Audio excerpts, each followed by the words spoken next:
What is up guys? Sumama ako sa isa kong kaibigan para naman magpintura. Ito naman ngayon ang gusto kong matutunan para madagdagan pa ang aking talent. Joke lang guys. Syempre gusto kong matutunan para sa mga susunod na panahon kung kailangan kong magpintura sa amin hindi na ako uupa ng tao. At ito nga pala ang aming pipinturahan. Isa pala itong restaurant. Gusto nung may-ari gawin na lang daw puti lahat. Kita nyo naman hindi nga naman maganda ang pagkakapintura. At bilang panimula kailangan muna naming alisin yung mga table at mga upuan para hindi mapinturahan. Kailangan din namin maglagay ng plastic at ng tape sa mga kantuhan. Sabi nung kaibigan ko, yun daw ang nagpapatagal kapag nagpipintura siya. Sabi ko naman sa kanya, ako na lang muna ang magti-tape at magsimula na siya sa taas para mas mabilis kami. Sabi ko, mamaya niya na lang ako turuan ng tamang pagpipintura pagkatapos ko dito. Nung minsan pala, kumain kami dito at tinanong kami nung may-ari kung may kilala daw kami na maalam magpintura. Sabi namin, pwede naming tirahin yan, basta pakainin niya lang kami ng masarap. At yun nga, nagkasundo kami, kaya sabi ko dun sa kaibigan ko, tutulungan ko na lang siya. Kaya andito na nga kami ngayon.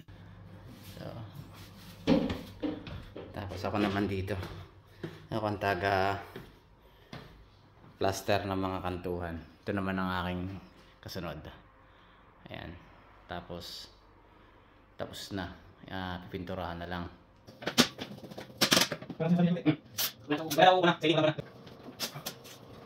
At yun nga guys, tapos na ako mag-tape at itesting na ako magpintura.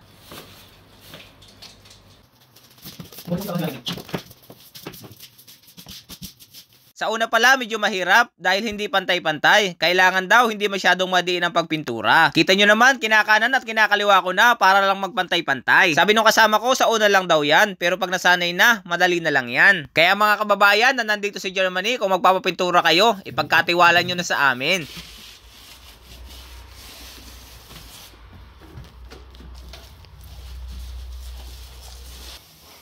Dapat pala yun lang malaki ang kasi baka bakat-bakat eh. Oo. Taas ka, Joey. Ito. Tulad ng tingnan mo. Oops. Diba mo? Pakita mo ang pinaturuan mo. Okay. So, siguro mo.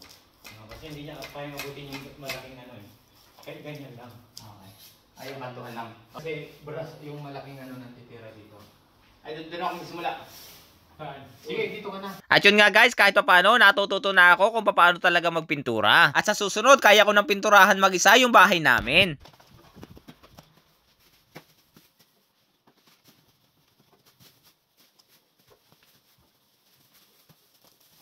At dahil tanghali na, sabi ko dun sa may-ari, pag-prepare na kami ng pagkain. At makalipas nga ang ilang minuto, umakyat na daw kami dahil ready na. Wow. Session.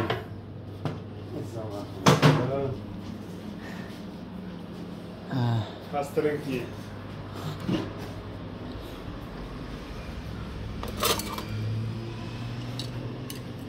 Lekker, lekker.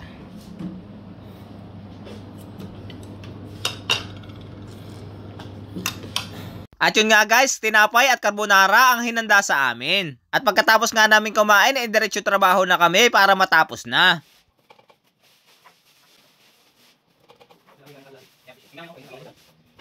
At pagkatapos nga ng nasa 5 oras, ito tapos na kami. Kaya tinatanggal ko na yung mga tape. So paano guys, maraming salamat ulit sa panonood. Hanggang sa muli. Ciao!